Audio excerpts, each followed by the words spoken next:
We made the decision that she really did need to be in a facility where she would have 24-hour care. This was the hardest of all because, you know, she had taken care of everyone her whole life, and in some really profound way she deserved to be at her home and to die there, and we could not figure out a way to do that.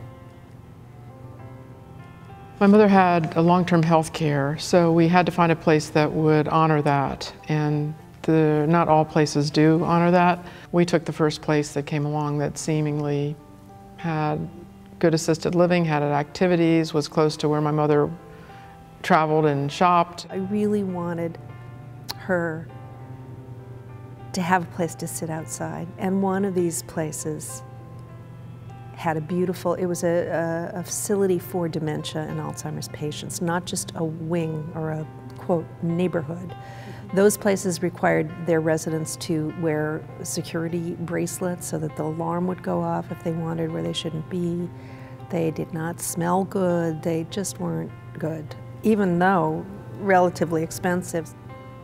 My mother still had the expectation that she would be on the go from the time she got up to the time she went to bed, and in group assisted living that does not happen. It's a much slowed down pace. My mother's memory was so bad that I had to tell her over and over and over again that she was going to move. And so the actual moment of the move was one of the most painful experiences of my life. It was terrible.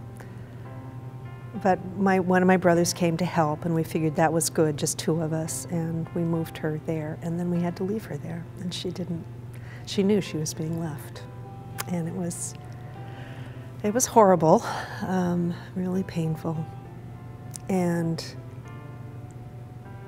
the staff were great, and they took a picture of her after we left, and she looked quite sweet.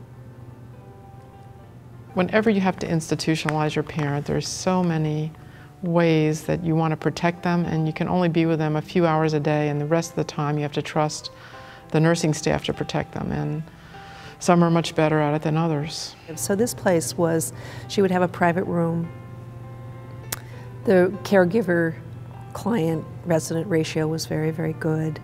The staff seemed to be very caring. They had an on-site social worker whose full-time job was to talk with families and work with families and work with the patients. You know, they kept in close touch with me by email and phone, and would send pictures all the time about events and activities and so on.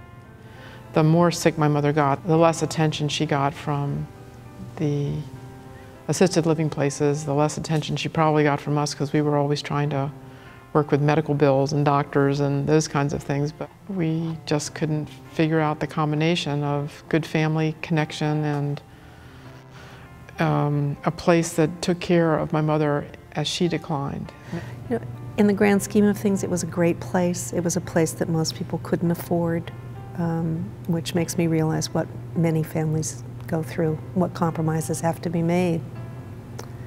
Because even here, it was hard. It was really hard.